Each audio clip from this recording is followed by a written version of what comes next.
4 ans. J'étais brisée en mille morceaux. Je n'osais même pas raconter tout ce qui s'est passé, mais je sais juste que ma mère, elle m'a ouvert la maison. Elle m'a dit, ta chambre est toujours là. Et je suis allée dans ma chambre, je pleurais, je pleurais, je pleurais. Et puis voilà. Et ce qui se passe, c'est qu'à cette époque et tout, ma mère, bah, comme c'était toujours, comme elle a toujours été croyante, en fait, elle priait énormément. Donc j'entendais prier, prier, prier. Et puis je me sentais mal, en fait. Je me sentais mal et tout chez elle. Je ne comprenais pas pourquoi elle priait autant. Avec la vie que j'ai vécue, tout ce que j'ai subi, tout ce qui s'est passé, depuis que je suis petite, je ne comprenais pas pourquoi elle priait autant. Ça fait que je me disais, vas-y, je vais repartir de chez ma mère, je ne vais pas rester là, je repartais en fait. Et là, à cette époque-là, je repars, je me reconcentre encore à fond dans le milieu de la photo érotique. Je vais très très loin dans ça. Enfin, après, je m'étais posé des limites que j'allais pas rentrer dans tout ce qui était porno, voilà.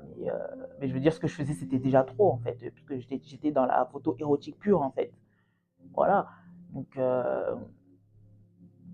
et à côté de ça, je rencontre en fait, je rencontre en fait des gens qui sont un peu dans les échanges du genre, oui, je connais telle personne, il aime ce genre de fille, il est prêt à te donner telle somme, etc., etc. Et moi, je sais que on m'a proposé ça.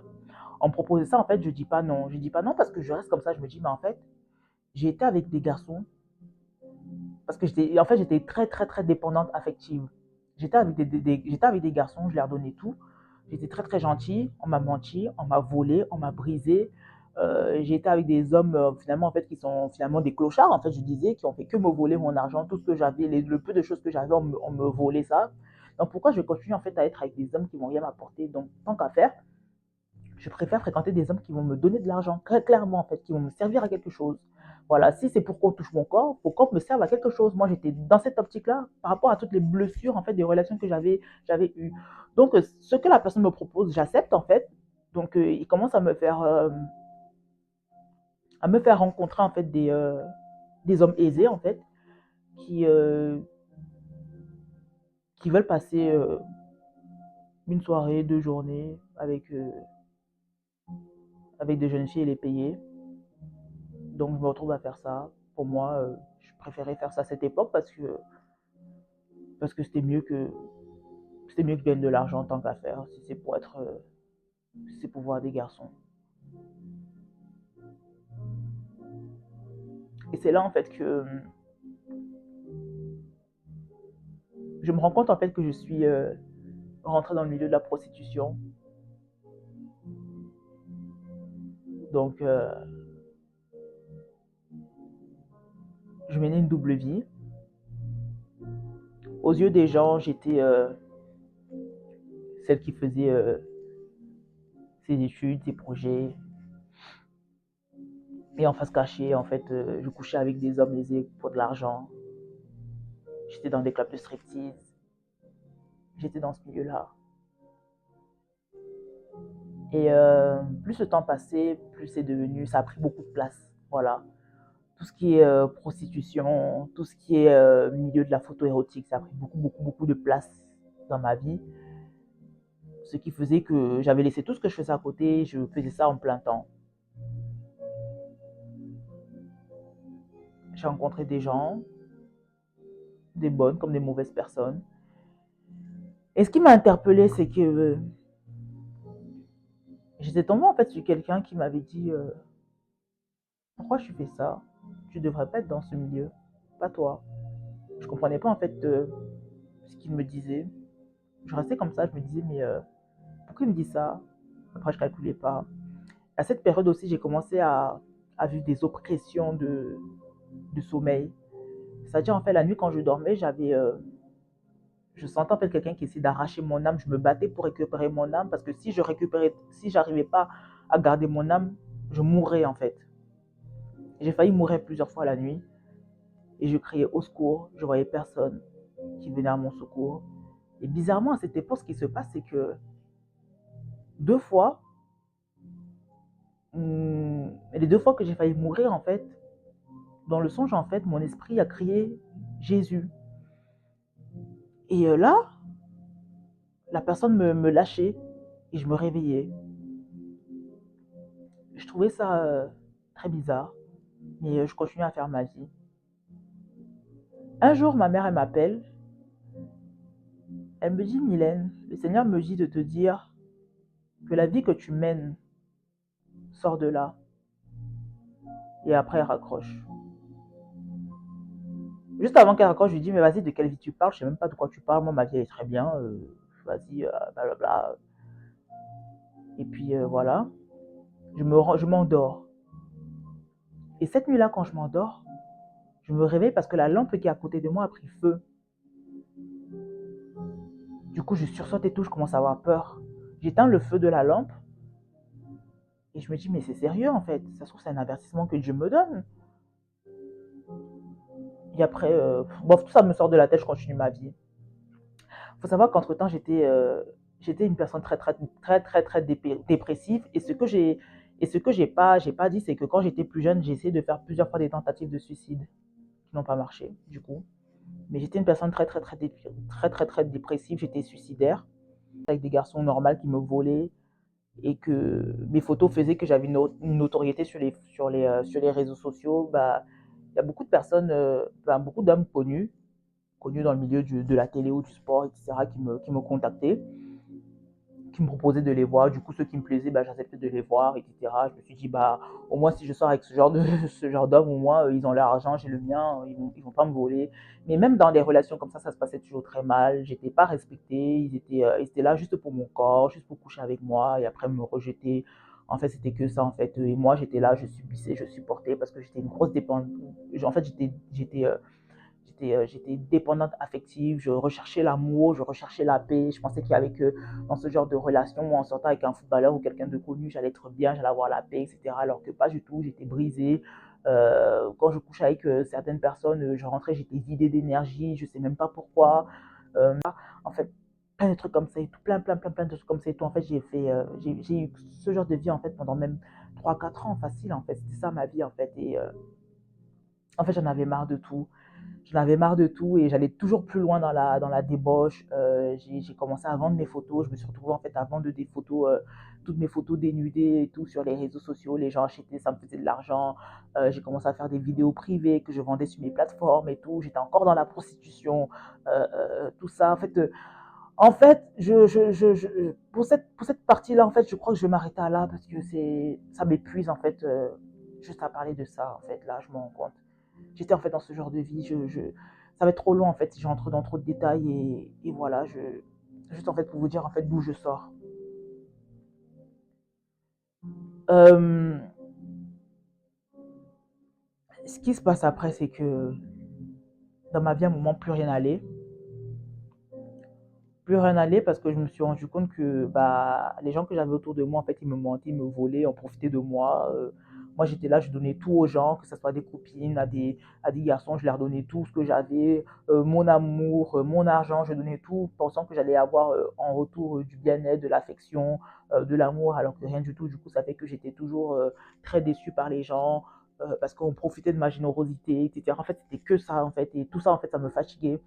Ça me fatiguait énormément et là, je décide en fait de retourner chez ma mère parce que j'étais pas bien. J'étais pas bien et j'avais perdu beaucoup d'argent dans tout l'argent que je gagnais. En fait, j'avais tout perdu. En fait, j'étais fatiguée. En fait, j'étais dépressive. J'étais très dépressive. Donc, à cette époque-là, je retourne à nouveau chez ma mère. Et ce qui se passe en fait là-bas, c'est que ma mère, elle était toujours dans son mood en fait à faire que prier en fait. Elle faisait que prier à 5 heures du matin, la nuit, elle priait en langue, etc. Et, euh, et moi, je me disais, mais en fait, pourquoi elle fait que prier comme ça? Et je me sentais mal en fait. Je me sentais mal parce qu'elle faisait que dire, oui, donnez vos vies à Jésus, venez à Jésus, etc. Et moi, j'étais mal parce que je savais que je pouvais pas en fait, je pouvais pas en fait prier Dieu parce que ma vie, ma vie, elle était trop sale. Genre, je pensais en fait à tout ce que j'ai fait, tout ce que je faisais. Et je disais, mais je peux pas être hypocrite en fait. Je peux pas prier en fait. Voilà, je peux pas prier, tout simplement. Et comme ma mère, en fait, elle faisait que prier, bah, j'ai décidé à nouveau de partir de chez elle, faire ma vie. Donc, je continue ma vie et ce qui se passe, en fait, quelque chose qui me marque, c'est que j'avais rencontré quelqu'un qui m'avait invité à Dubaï, je me souviens. Quand j'étais à Dubaï, ce garçon m'a fait beaucoup de mal. Parce qu'en fait, il voulait coucher avec moi. Moi, je voulais pas trop parce qu'il me plaisait pas plus que ça. Et en fait, en fait, j'avais pas le choix en fait. J'avais pas le choix en fait finalement de coucher avec lui et j'ai fait ça en me forçant. Déjà que c'est pas quelque chose que j'aimais à vrai dire. Voilà, c'est pas quelque chose, coucher en fait avec des hommes, c'est pas quelque chose que j'aimais pas ça du tout. Donc là, j'avais dû me forcer en fait et j'étais vraiment dégoûté. Il a vu que j'étais mal et puis après, bref, je me rappelle et tout, il avait pris une chambre d'hôtel pour que je reste dedans et tout ça parce que je le supportais pas. Et, euh, et ce soir-là, j'étais très mal, je pleurais, je pleurais, je pleurais, je pleurais. Et là, j'avais entendu en fait l'appel à la prière en fait de l'islam en fait à Dubaï. Et je me rappelle et tout, cet appel à la prière m'avait fait du bien parce que ça m'avait apaisé sur le coup et j'avais dormi. Et le lendemain, je me suis réveillée, je me suis dit, tiens, cet appel à la prière m'a soulagée sur le coup. Je vais commencer un petit peu à m'intéresser aux religions et un peu regarder en fait pourquoi il y a autant de religions, etc., quelle est la bonne, quelle n'est pas la bonne. Et là, j'ai commencé à faire mes recherches et tout ça sur l'islam et tout ça. Et le peu de choses que j'ai vues, j'ai dit, oh bof, non, c'est pas la vérité. J'avais coupé tout ça. Après, j'avais fait, euh, après, j'avais fait des recherches sur la religion juive, sur le bouddhisme, sur le christianisme. Non, c'était ça mon rapport en fait avec Dieu en fait. Je croyais que Dieu existait, mais après, quel jeu, lequel, voilà, ça me sortait, ça me passait au-dessus de la tête. Et, mais ce qui est marrant, c'est que ma mère, elle m'avait offert une Bible. J'avais toujours ma Bible en fait sur moi. Même pendant ma vie de débauche, en fait, j'avais ma Bible sur moi parce qu'en fait, moi, je pensais que avoir la Bible en fait sur moi, c'est ça qui me protégeait. Donc c'est marrant.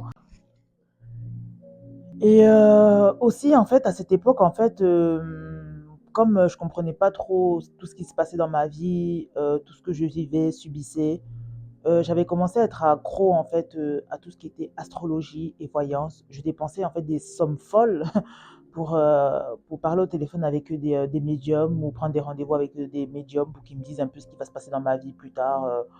Voilà, j'étais vraiment à fond dans ça. Comme j'étais à la recherche aussi de l'amour, j'essayais un peu d'avancer. Comme j'étais aussi à la recherche d'amour, j'enchaînais en fait des relations.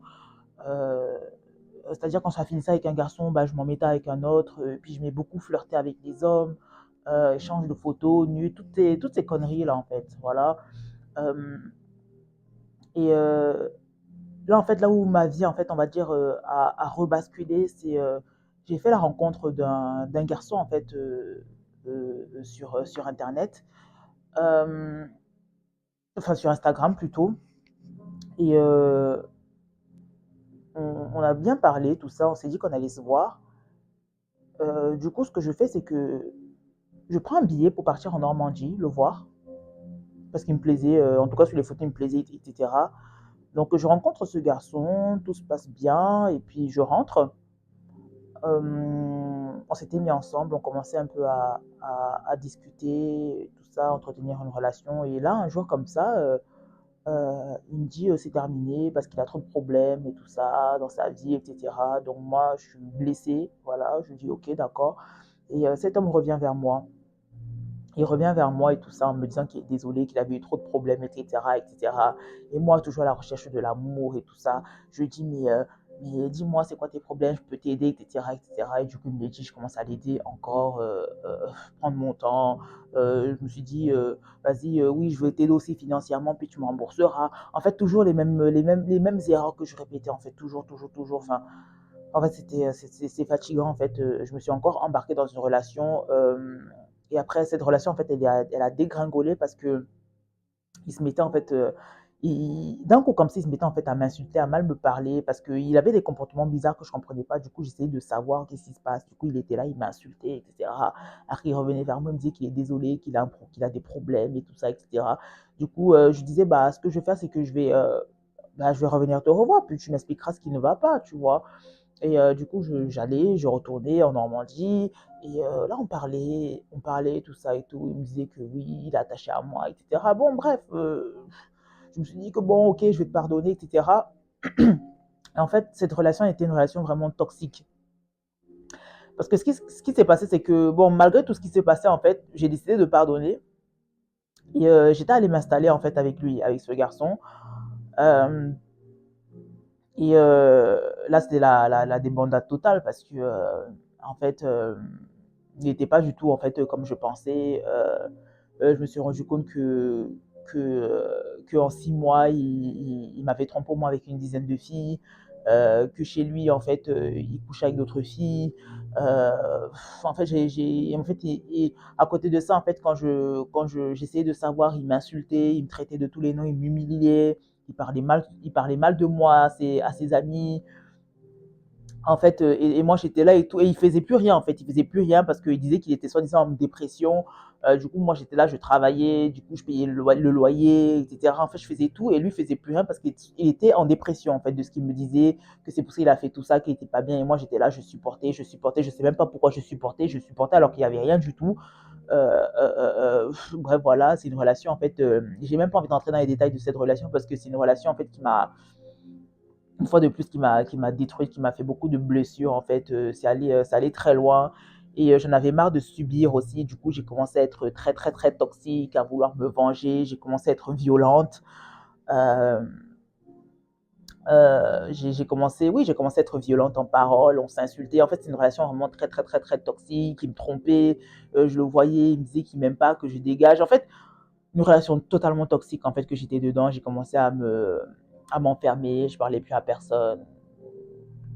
Je désertais les réseaux, j'étais très très très malheureuse dans cette relation, mais j'étais là, je subissais, je supportais, je sais même pas pourquoi je supportais tout ça. Des fois, je me disais, bon, peut-être c'est ce que je mérite de ma vie, peut-être c'est avec quelqu'un comme ça que je dois être, que c'est tout ce que je mérite en fait. En fait, j'acceptais de me faire du mal. J'étais, oui, et c'est ça en fait qui a fait un déclic en fait que j'ai commencé à me rapprocher de Dieu. C'est cette relation en fait qui a fait un déclic en fait, parce que faut savoir que cette personne en fait, il avait vraiment des problèmes psychologiques parce qu'il faisait des crises qui faisaient qu'il partait en hôpital psychiatrique, voilà. Et moi, j'étais un peu dépassée par tout ça, je me disais, et puis il me disait souvent qu'il entendait des voix dans sa tête, je me disais, mais il est bipolaire, schizophrène, enfin, je comprenais pas trop en fait ce qu'il avait. Et c'était une relation, en fait, j'en souffrais énormément, j'avais beaucoup de haine en fait par rapport à ce qu'il me faisait subir.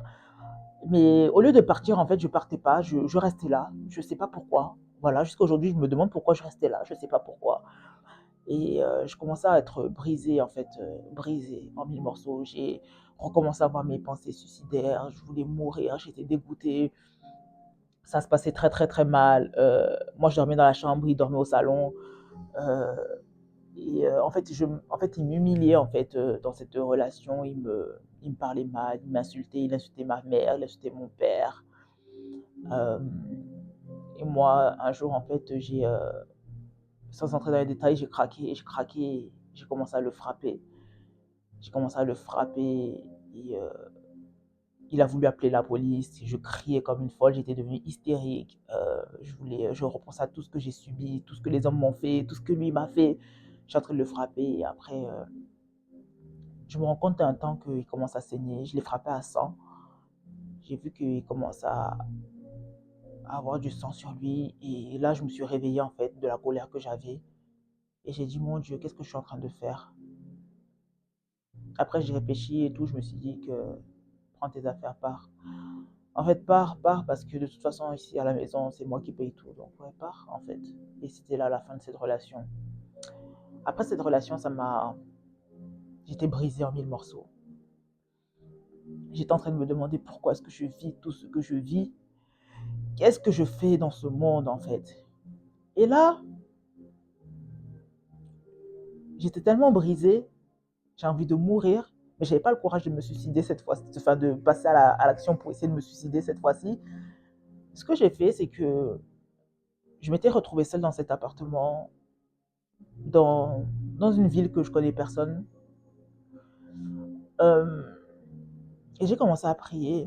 J'ai commencé à dire, écoute, Dieu, si tu existes, parce que de toute façon, ma mère, elle fait que te prier. Donc, si tu existes, j'aimerais que tu fasses quelque chose pour moi et je saurais que tu es vivant. J'aimerais que cette nuit, quand je dorme, en fait, que tu me ôtes la vie. J'ai envie de mourir. Je n'ai rien à faire dans ce monde. Depuis que je suis née, j'ai que des problèmes. J'ai été violée, maltraitée. J'étais en foyer. En fait, on a abusé de moi. En fait, j'ai fait trop de trucs dans ma vie. Je suis allée trop loin dans ma vie. J'ai fait beaucoup de trucs, en fait. Je fais quoi dans ce monde? Pourquoi je suis dans ce monde? Pourquoi je suis là, en fait, pour souffrir, en fait? Pourquoi je suis là, en fait, pour souffrir, en fait? En fait, pourquoi est-ce que ma mère m'a mis dans ce monde pour que je souffre? J'ai demandé quoi? Je disais ça dans mes prières. J'ai dit, je demandais quoi? J'ai pas demandé d'être dans ce monde. Pourquoi je subis tout ce que je dois subir? Et je disais à Dieu, en fait, dans cette prière, un Dieu que je ne connaissais pas, bien sûr, je disais à Dieu dans cette prière que si tu es vivant, si tu es vrai, existe vraiment, ôte-moi la vie cette nuit. Il faut que demain, je ne me réveille plus. Et le lendemain, je me réveillais. Et le soir, je refaisais la prière. Et le lendemain, je me réveillais. Après, je restais comme ça et tout. Je disais, oh, mais est-ce qu'il existe vraiment? Sinon, en fait, pourquoi je vis dans ce monde, en fait? Je sais pas, on me dit que Dieu est vivant. Pourquoi il me tue pas? Pourquoi, en fait, ce que je demande, il le fait pas? Est-ce qu'il est vraiment vivant? En fait, c'était ça, en fait, ma prière, en fait, pendant plusieurs jours. Ce qui se passe ensuite, c'est que, à un moment, je me sens pas très bien. Je me sens pas du tout très bien. J'étais totalement en dépression. Parce que entre-temps, cet homme-là avec qui je m'étais installée, en fait, me, en fait, tout ce qu'il faisait, en fait, me torturait, en fait, mentalement. Et puis, euh, et puis pendant la relation, en fait, que j'avais avec lui, en fait, il avait tendance, en fait, à parler à son ex et tout, et me tromper avec son ex, d'ailleurs. Et là, j'apprenais, en fait, que après s'être séparé avec moi, il la revoyait. Donc, j'étais brisée encore en mille morceaux, plus que je ne l'étais encore. Et un jour, je sais pas, je reste comme ça. Parce que des fois, sur Internet, en fait, j'avais l'habitude de voir des vidéos de pasteur Tounassi, Marcelo, passer. Donc, ce que je fais, c'est que un jour, je suis sur YouTube, je tape Jésus. Je tape Jésus et je tombe sur une vidéo de prédication de pasteur Tounassi.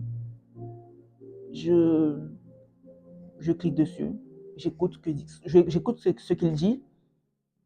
Et il parlait en fait de la repentance. Il parlait de la repentance et à un moment donné, enfin, j'écoutais en fait vraiment sans écouter. Et à un moment donné, pasteur Marcelo commence à crier en fait. Il crie répentez-vous, répentez-vous, répentez-vous, répentez-vous. Et là, ce soir-là, je suis dans ma chambre. Quand il crie répentez-vous, ça résonne dans mon cerveau. Et là, je ne sais pas ce qui se passe en fait. Je m'écroule par terre. Je commence à crier. Je crie toutes les larmes. Je crie en fait de toutes mes forces. Et là, ce qui se passe, c'est que je vois toute ma vie en fait défiler devant moi. Je vois tout ce que j'ai vécu. Je vois tout ce que j'ai traversé, tout ce que j'ai fait. Et je me mets à crier. Je crie, je crie, je crie. Et je me dis, mais qu'est-ce que j'ai fait de ma vie? Et genre, j'ai commencé à crier Seigneur. Et genre, je me rappelle, en fait, ce soir-là, c'était très, très fort parce que, en fait, là, j'en parle, en fait, il faut le vivre, en fait, pour le comprendre. Je commence à crier de toutes mes forces, je commence à me repentir. Je commence à dire Seigneur, j'ai fait ci, j'ai fait ça, j'ai fait ça. Mais pourquoi j'ai fait ça? Je commence à crier, crier, crier, crier, crier, crier. Et je me souviens que sur les réseaux sociaux, je mettais beaucoup de photos de moi très dénudée. J'étais possédée. Des vidéos de moi très dénudée, nue, même sexy, très alléchante. Enfin, voilà, je me disais, mais j'ai montré mon corps. J'ai fait ci, j'ai fait ça, j'ai vendu mon corps, j'ai vendu des photos de moi nue, des garçons, les machins. En fait, je repensais à toute ma vie. En fait, c'était en train de défiler comme ça devant moi. J'ai pensé à l'avortement que j'avais fait, tout ça. Et ce soir-là, je criais, j'entendais la voix du pasteur Marcelo qui disait répentez-vous. Je me repentais. Je disais pardon Seigneur pour tout ça, tout ce que j'ai fait. Je citais en fait tout ce que j'ai fait. Et là, je m'écroule par terre. Je m'écroule par terre, je pleure, je pleure, je pleure, je pleure, je pleure. Et je m'endors. Je m'endors par terre. Je me lève dans la nuit, je m'écroule sur mon lit, je dors jusqu'au lendemain matin. Et le lendemain matin, je, je me réveille, j'ouvre mon téléphone et je vois toutes mes photos dénudées. Et j'ai eu honte, en fait. J'ai dit, mon Dieu, qu'est-ce que j'ai fait? Pourquoi je poste des trucs comme ça de moi? Pourquoi je montre autant mon corps? J'ai dit, mais mon Dieu, mais qu'est-ce que... Mais c'est quoi cette vie, en fait? Genre, c'est bizarre parce que j'étais devenue une nouvelle personne. Ce que je fais, c'est que je commence à supprimer tout. Je supprime toutes mes photos, je vide mes comptes, je supprime tous les books en ligne que j'avais. Les garçons avec qui je flirtais, je commence à les supprimer un à un, un à un. Je vois, il y en a un qui m'écrit, j'ai dit, non, toi et moi, c'est pas possible et tout ça. Je ne suis plus dans cette vie. Je commence à me couper, en fait, de mon passé, en fait, physiquement. Je supprime toutes les photos. Je bloque, en fait, je commence à bloquer tous les numéros des photographes, tous même les hommes que j'avais encore de temps en temps. Enfin, de temps en temps, des contacts avec eux, etc. En fait, j'ai tout effacé. En fait, j'ai dit, je veux être une nouvelle personne. C'est terminé. La fille qui était là hier, ce n'est plus la fille qui sera là aujourd'hui. Je change de vie. C'est fini. Voilà. Je me coupe de tout. Voilà. Le lendemain matin de la prière de repentance, c'est ce qui s'est passé. Voilà. Je me suis levée un matin. J'avais envie de changer de vie. Ce qui se passe, c'est que, je sais pas, il y a un truc en moi, en fait, qui commence à me dire que je, je, je, faut que j'apprenne à connaître Jésus. Voilà, faut que j'apprenne à connaître Jésus. Donc, je commence à taper sur Internet église protestante où il y a Jésus. Je tombe sur une église du quartier où j'étais là. Euh, et puis, je vais là-bas. Mais l'atmosphère était cool parce que ça parlait de Jésus, mais je trouvais qu'il manquait un truc. Et je restais là comme ça et tout. Ce que je fais, c'est que j'écoutais Konka, puis je tapais Pasteur Marcelo aussi sur YouTube. Du coup, j'écoutais ses prêches, etc. Je me disais, tiens, il faut que je connaisse plus de Jésus. Il y avait un truc qui brûlait en moi. Il fallait que je connaisse, il fallait que j'apprenne qui est Jésus, en fait. Et un jour, j'appelle ma mère et tout. Je lui dis, oui, là, je cherche une église et tout. J'ai envie d'aller à la Compassion. En fait, la Compassion, c'est l'église du pasteur Marcelo. Mais c'est à Paris, c'est trop loin. Je ne sais pas comment je vais faire et tout. Il fallait que j'aille tous les dimanches et tout ça. Il faut que j'apprenne à connaître qui est Jésus, etc. En fait, j'étais déterminée à savoir qui est Jésus. Et là, ma mère, elle me dit, ah, mais je connais une fille et tout ici, ici qui part à une église qui s'appelle ICC. Apparemment, il y a ça partout et tout ça. Elle prend des cours bibliques à ICC. Essaye un peu de voir s'il y a là-bas là, et tout dans ta ville, etc. Je dis, ah oui, oui, parce que moi, il faut que je me baptise et tout ça. C'est-à-dire, le lendemain que je me suis réveillée de ma prière de repentance, en fait, je ne sais pas, je voulais me baptiser pour changer de vie totalement. Donc, ce que je fais, c'est que je vais sur Google, je tape ICC, ICC Normandie, et je tombe sur une église de ICC qui est à Rouen. Et je vois un peu sur Facebook et tous les programmes qu'ils ont, je vois que on était mercredi. En fait, on était mercredi et qu'il y avait une soirée là-bas à l'église ce mercredi-là. Donc, je commence à chercher l'adresse, tout ça, déterminé, je m'habille, je pars. Et là, j'arrive à l'église de ICC de Rouen. Et c'était le pasteur, en fait, il prêchait. Et à un moment donné, dans sa prêche, je ne me souviens plus de ce qu'il prêchait, mais à un moment donné, dans sa prêche, il dit, sachez que nous sommes une église qui baptise. Si vous voulez être baptisé, c'est possible. Et là, je dis, oh, c'est Dieu qui m'a envoyé ici. Parce que ici, moi qui veux me baptiser, je peux me baptiser.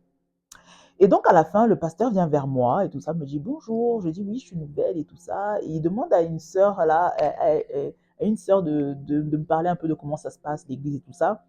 Et moi, je dis au pasteur, bah, écoutez, moi, je suis venue là parce que j'ai envie de me baptiser. Il dit, oui, oui, c'est possible de se baptiser, mais d'abord, il faut suivre une formation avant de se baptiser. Je dis, ah, ok, ok, d'accord. Bon, bah, ok, d'accord. Moi, je suis déterminée à me baptiser. Donc, oui, je vais suivre la formation. Et j'ai trouvé ça bien, en fait. Je me sentais très, très, très bien là-bas. Je me sentais bien là-bas. Et puis, il y avait un autre programme vendredi. Et la sœur, elle me dit, tu vas venir? J'ai dit, oui, oui, je vais venir. Donc, le vendredi, je retourne encore à ICC. Et c'était une atmosphère de prière.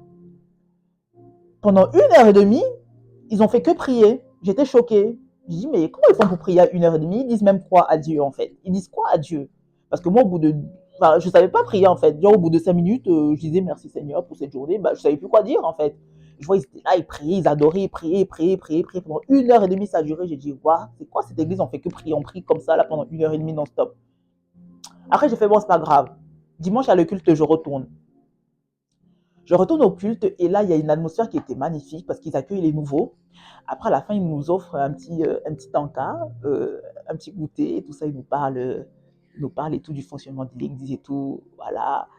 Tout le monde vient me dire bonjour et tout ça. Moi, j'étais contente, en fait. En fait, j'ai ressenti, en fait, à ICC, moi, j'ai ressenti beaucoup d'amour, en fait. J'ai ressenti un amour que c'était bizarre. Je me sentais hyper bien. Puis la sœur qui m'a accueillie, elle était très, très adorable avec moi. Et ce qui est trop bien, c'est que faut savoir que des fois, j'avais des périodes encore de dépression. Et en fait, là-bas, ils font des suivis, en fait, à ICC. C'est-à-dire, en fait, celle qui t'a accueilli, en fait, t'appelle, en fait, la semaine. Et c'est bizarre parce que, à chaque fois que j'étais pas bien, cette sœur-là, elle m'appelait. Donc, je parlais avec elle pendant 30 minutes. J'ai raconté ma vie et tout ça. Et ça me faisait du bien. Et je restais comme si je restais comme ça, je me disais, mais cette église est géniale. À chaque fois que je suis pas bien, la sœur, elle m'appelle, bizarrement. C'est, genre, j'étais là, j'étais, waouh, l'église là. Donc, c'est comme ça que j'ai commencé à retourner à l'église ICC Rouen. Enfin, j'ai continué à tourner, enfin, pas retourner puisque je ne suis pas partie, mais je continue en fait à aller à l'église et tout ça. Puis j'ai intégré la formation du PCNC qui était très, très, très, très riche, là où j'apprenais Jésus, ce que je voulais apprendre plus de Jésus. Du coup, j'apprenais l'histoire de Adam et Ève. En fait, parce que comme j'ai grandi en fait dans la religion, enfin dans la religion, je connais un peu l'histoire de Jésus, qu'il est mort à la croix, mais j'y croyais pas en fait.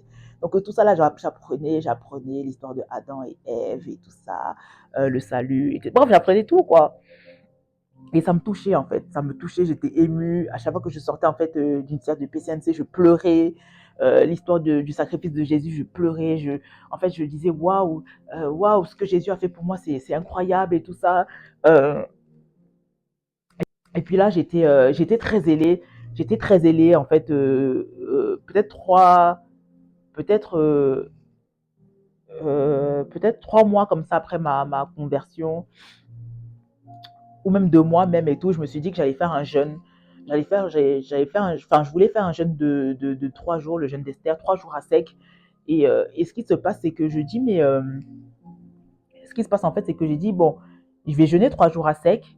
Je vais regarder les prédications de ICC. Je vais lire la Bible. Et puis voilà. Et c'était ça en fait mes 3 jours à sec. Donc c'est-à-dire que pendant 3 jours, je n'avais pas mangé. Parce qu'en fait, je faisais ces 3 jours parce que je me disais en fait qu'il y a trop de... En fait, j'avais l'impression qu'il y a trop de... qu'il y a des sorciers qui essaient de faire quelque chose dans ma vie et que fallait... Et j'avais entendu dire que le jeûne de Esther, les 3 jours, c'était un jeûne pour se libérer de tout ça. Donc je me suis dit, tiens, je vais me lancer dans les 3 jours. Voilà, je me lance dans les 3 jours à sec. Ce qui se passe, c'est que le premier jour, je commence le premier jour, tout ça et tout. J'ai pas faim. J'ai pas faim, j'écoute les prédications, je lis la Bible, j'écoute les prédications, je m'enferme en fait chez moi. Et puis le soir, avant de dormir, je vois 4 personnes habillées en blanc autour de moi qui me chantent une berceuse. J'ai tellement bien dormi cette nuit-là, j'avais jamais autant bien dormi. Le lendemain, je me réveille, je continue tout ça. Prédication, lire la Bible, prédication, lire la Bible et tout ça. J'essaye de prier. Bon, je ne savais pas trop prier, mais j'essaye de prier tant bien que mal comme je peux et tout ça.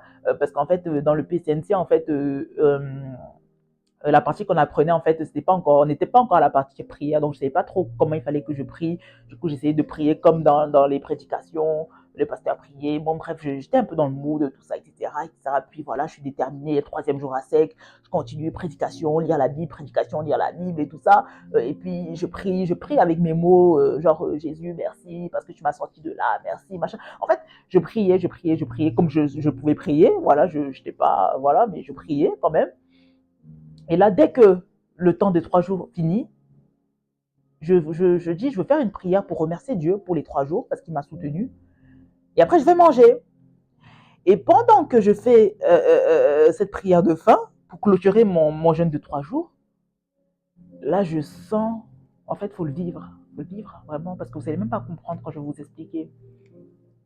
Je sens une atmosphère qui se remplit autour de moi et je sens un truc qui m'enveloppe. En fait, je sens des bras qui viennent autour de moi, qui me secouent lentement. Je sens une présence et je sens un amour qui m'envahit. Je sens une paix qui me saisit. Personne, personne en fait, personne en fait n'aurait pu me donner cet amour ni cette paix. Je sens une atmosphère en fait, je commence à crier, je pleure, je dis merci Seigneur, merci pour cet amour, merci. En fait, je sentais vraiment que, en fait, je vous assure que Jésus était là. Jésus était là, il était en train de de me restaurer totalement, en fait. Et là, je pleure, je dis merci, merci.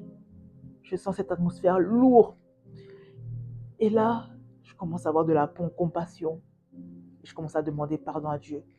Je dis, Seigneur, pardon. Pardon parce qu'il y a ces hommes qui m'avaient violée quand quand j'étais petite. Je ne sais pas pourquoi ils ont fait ça, mais pardonne-les. Je pense qu'ils ont été animés d'un mauvais esprit. Ils étaient animés d'un mauvais esprit. Je ne sais même pas s'ils se rendent compte de ce qu'ils ont fait, de comment ils m'ont brisé, mais pardonne-les. Et je veux aussi les pardonner.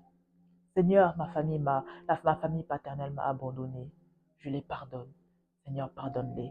En fait, cet amour me remplissait tellement que j'étais en train de pardonner à tout le monde. Et dis, Seigneur, cet homme, il m'a trompé. Il m'a volé tout. Il m'a cambriolé. Il m'a menti, il a menti sur son identité. Je ne sais pas pourquoi il a fait ça. Mais Seigneur, pardonne-lui. Parce que moi, je lui pardonne. Je lui pardonne. Seigneur, pardonne-lui. Parce que de toute façon, moi, je lui pardonne. La manière dont tu me remplis d'amour, je ne peux pas garder quelqu'un dans mon cœur. Je pardonne tout le monde. Tout ce qu'on m'a fait, même ce que des copines m'ont fait, trahi, tout ce qu'on m'a fait, je lui pardonne tout le monde. Parce que cet amour me remplissait. Cet amour me remplissait. Vous savez, un amour qui vous remplit jusqu'à ce que vous commencez à demander pardon à Dieu pour les gens qui vous ont violé. Mais en fait, c'est un amour divin. En fait, le monde en fait ne peut pas comprendre. En fait, le monde ne peut pas comprendre. En fait, je sais pas comment expliquer. Ah, faut le vivre pour comprendre. Faut le vivre, sérieux. Je suis sortie en fait de cette atmosphère richement bénie, richement bénie. Après ça, j'ai continué à faire les formations du PCNC, de ICC. Je me suis baptisée. Ah,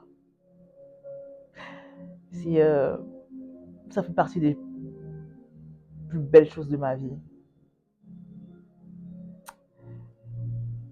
Je pense que je ferai une vidéo vraiment pour parler de cela en plus des détails.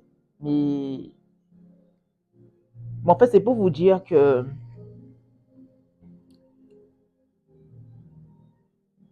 il y a un passage biblique et tout qui dit là où le péché a abondé, la grâce a surabondé. Vraiment, par la grâce de Dieu, je pense que j'ai été remplie de grâce parce que de là où il m'a sorti, en fait, c'est incroyable.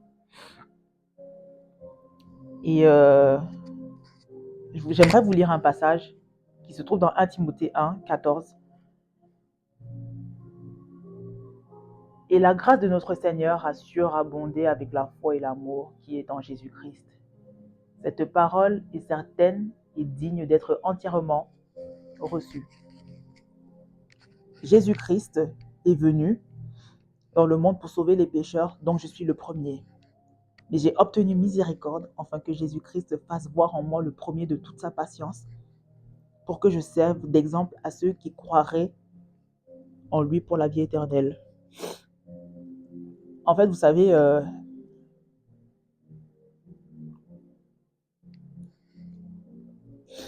la nuit que j'ai passée, en fait, après mon temps de prière de repentance, Jésus était là. Il était venu me laver, me purifier, il m'a mis à neuf. Jésus, il a effacé, en fait, tout mon passé. Pour le Seigneur, j'étais redevenue vierge. Du coup, c'est pour ça, en fait, que le matin, en me levant, c'était logique que je change de vie. Je vais essayer de ne pas être longue. Mais j'aimerais te dire, en fait, peu importe ce que tu as fait dans ta vie, peu importe d'où tu sors, si tu as subi des viols, si tu as subi de l'injustice, si tu as subi de l'abandon, du rejet, de l'humiliation, si tu t'es dénudé, si tu t'es prostitué, en fait, peu importe ce que tu as fait, si tu es en dépression, si tu t'es reconnu dans un seul élément de ma vie, sachant que bien que ce soit long, je n'ai pas tout dit,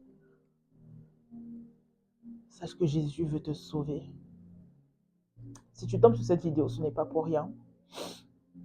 De la même manière que la grâce du Seigneur m'a localisé pour me changer complètement de vie, sache que cette même grâce est disponible pour toi et même encore 10 fois plus. Parce que peu importe ce que tu as traversé, peu importe dans quoi tu es toujours là, même si tu es encore dans ça, sache que Jésus t'appelle. Et si tu as du mal à sortir de la vie que tu mènes, sache que Jésus peut te donner la force de sortir. Pour cela, il faut juste que tu ouvres ton cœur comme je l'avais fait et que tu l'acceptes.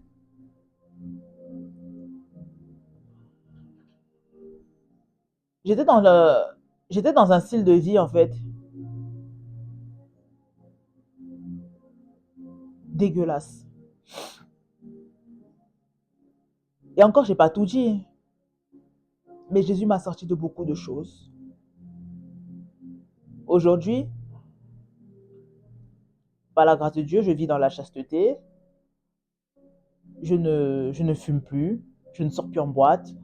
Euh, euh, euh, en fait, tout ce que j'ai dit de ma vie d'avant là, je ne suis plus dedans. Aujourd'hui, ma vie, c'est parler de Jésus, prier, travailler.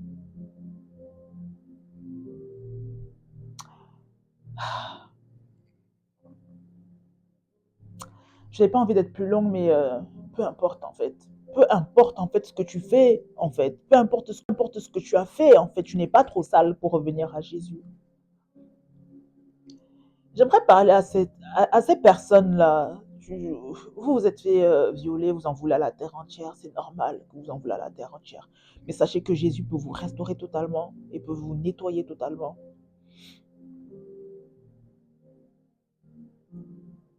Et c'est ce qu'il veut faire. Ouvrez votre cœur à Jésus et vous verrez comment il va vous restaurer. Je ne suis pas là pour parler d'une fable, mais je suis là pour parler de vraiment ce que Jésus a fait pour moi. Et vous voyez la vie que j'ai vécue là. Si aujourd'hui je suis sortie de tout ça là, c'est pas par rapport à une religion, c'est uniquement par rapport à Jésus. Parce que c'est la seule personne qui est morte et ressuscitée à la croix pour des personnes comme nous, pour des pécheurs comme nous, sachant que l'humain est pécheur. Il est venu pour nous sauver. Il n'est pas venu pour amener la division. Il est venu pour apporter la paix, l'amour. Il faut savoir que même aujourd'hui, quand je traverse des périodes difficiles, la paix que Jésus a mis dans mon cœur ne m'a jamais quitté, ne m'a jamais laissé. La dépression, c'est terminé depuis que j'ai rencontré Jésus. Je peux avoir des coups durs, de la peine. Des gens peuvent me faire de la peine, mais j'ai toujours cette paix à l'intérieur de moi qui ne me quitte pas. Et c'est incroyable en fait ce que Jésus a fait dans ma vie et je sais en fait qu'il veut la faire dans la vie de nombreuses personnes. Même toi qui as déjà vendu ton corps, vendu des photos nues de toi, qui t'es déjà dénudé, qui n'est plus vierge, en fait, qui te prostitue, qui te prostitue ou qui a été déjà amené à le faire, parce qu'il faut savoir qu'il y a énormément de filles. Vous rendez même pas compte, il y a énormément de femmes qui se prostituent, oui, oui. Énormément de jeunes femmes qui sont dans ça. Même sans se rendre compte, elles sont dans ça. Sachez que Jésus peut, peut vous laver comme il m'a lavé. Avec Jésus, vous ne serez plus la même personne. Jésus, en fait il est venu en fait pour les gens comme nous. Il est venu pour vous. Là où les hommes, alors, en fait, là où pour les hommes en fait, vous n'êtes plus rien, pour Jésus, vous êtes beaucoup et il veut votre vie. Ouvrez votre cœur à Jésus. Vous pouvez faire cette prière toute simple. Seigneur, je reconnais que ma vie est un désastre, mais j'ai entendu parler de toi. Et de la même manière que tu as transformé la vie de cette femme, fais-le pour moi aussi. Je t'ouvre mon cœur et que tu viennes habiter en moi et que tu me changes radicalement. Je n'en peux plus de cette vie. Je veux sortir de cette vie. Sachez que si vous avez été brisé par les hommes, si vous avez été humilié par les hommes, Jésus, lui, ne vous humiliera jamais. Vous avez été avec des hommes ou même des femmes qui vous ont trompé, qui vous ont humilié. Sachez que lui, Jésus, ne vous trompera jamais. Jésus peut vous guérir de toutes les blessures de votre âme. Jésus peut vous transformer et vous rendre meilleur, beaucoup plus meilleur. Vous savez, il y a un homme de Dieu dans la Bible que j'aime beaucoup, c'est l'apôtre Paul. L'apôtre Paul, c'était un persécuteur, un meurtrier. Et l'apôtre Paul, c'est celui qui écrit la moitié du Nouveau Testament. Vous voyez à quel point il est passé du meurtrier à apôtre, comment Jésus l'a transformé. C'est ça que Jésus est capable de faire. Oui. J'ai été violée, j'ai été maltraitée, j'ai été rejetée, j'ai été abusée physiquement, moralement. On m'a trompée. J'ai été stripteaseuse. J'ai fumé. J'ai bu énormément d'alcool. J'ai vendu des photos nues de moi. J'ai exposé mon corps sur la toile. Je me suis prostituée. J'étais en dépression, dépendante affective. J'ai déjà essayé de tenter de me suicider. J'ai eu des pensées suicidaires. J'étais meurtrie. J'ai envie de mourir. Mais regardez ce que Jésus a fait aujourd'hui. Il m'a retiré de tout ça. Il m'a lavé. Il m'a redonné une nouvelle image. Et après tout ça, vous savez, un jour j'avais prié, j'avais dit Seigneur, merci parce que tu m'as sorti de tout ça. Mais qu'est-ce que je vais faire pour toi? Qu'est-ce que je vais faire pour te remercier? Il m'avait répondu ce jour-là, il m'avait dit parle, parle, dis ce que j'ai fait pour toi. J'ai dit bah oui, je vais le faire en fait. Je vais passer ma vie à le faire en fait parce que de là où tu m'as sorti en fait, mais qui m'aurait sorti là-dedans? En fait, cet amour et cette paix qui me l'aurait donné dans ce monde, personne. Personne, mais tu l'as fait. Donc bien sûr que je veux parler de qui tu es. Bien sûr que je veux parler de ce que tu es capable de faire. Bien sûr que je sais qu'il y a beaucoup de personnes dans ce monde qui souffrent en fait, qui ont même eu des vies pires que moi, mais qui ne te connaissent pas. Mais par ma bouche, par ma vie, ils vont te connaître. Ils vont connaître qui tu es. Et je vais dédier ma vie à ce que personne ne banalise qui tu es. Parce que je sais que tu es vivant. Je sais que je t'ai expérimenté. Je sais que tu veux faire cela dans la vie de beaucoup de personnes. Beaucoup de personnes. Les gens, en fait, me voient comme une folle, en fait, à parler de Jésus. Mais de là où il m'a sorti. Mais de là où il m'a sorti, en fait. Mais qui l'aurait fait? Personne. Personne. Donc oui, je vais parler de Jésus. Oui, il veut dire ce qu'il a fait pour moi. Et tout ce qu'il a fait pour moi, il peut le faire pour toi et 10 fois plus. Et je prie pour ça. Peu importe qui tu es. Peu importe qui tu es. Peu importe qui tu es. Peu importe qui tu es. Jésus va et peut te restaurer. Il suffit juste que tu ouvres ton cœur. Tu ouvres ton cœur et tu l'acceptes. Ce n'est pas une religion qui va te faire être mieux. Non. Toutes ces religions-là, que les hommes font n'importe quoi avec les religions, se battent, se tuent, c'est pas ça. C'est pas ça qui va vous faire du bien. Je suis désolée, j'ai rien contre les religions. Mais par contre, bouddhisme, islam, catholique ou je ne sais quoi. Non, non, non, non, ce n'est pas ça. C'est Jésus. C'est Jésus qui va changer votre vie. C'est Jésus qui peut changer votre vie. Rien d'autre. Les trucs d'astrologie ou je ne sais quoi, les trucs de tradition africaine. Non, non, non, non, non, ça ne va rien faire pour vous. Il n'y a que Jésus qui peut transformer votre vie radicalement. Ce n'est pas un homme qui va vous faire du bien. Surtout les femmes, quand on a grandi sans père, on est là dépendante affective comme jamais. Les hommes ne vont rien faire pour vous parce que vous êtes brisés, ils vont juste encore plus vous briser. Et Jésus, lui, va vous consoler, il va vous restaurer et il va être votre père. Jésus, il est parfait. Il est parfait. Jésus ne te jugera jamais. Peu importe qui tu es, peu importe qui tu es, il ne va jamais te juger. Il va t'accepter. Il va te nettoyer. Il va te laver. Jésus m'a lavé. Jésus m'a lavé. Il m'a lavé intérieurement. Il m'a même lavé extérieurement, pour vous dire. Jésus te lave. Jésus te redonne la vie. Là où tu étais sale, il te fait porter cette robe blanche. Yes. C'est ce que Jésus fait. Yes. C'est ce que Jésus fait. Ouvre ton cœur. Ne reste pas où tu es. Ne reste pas dans quoi tu es.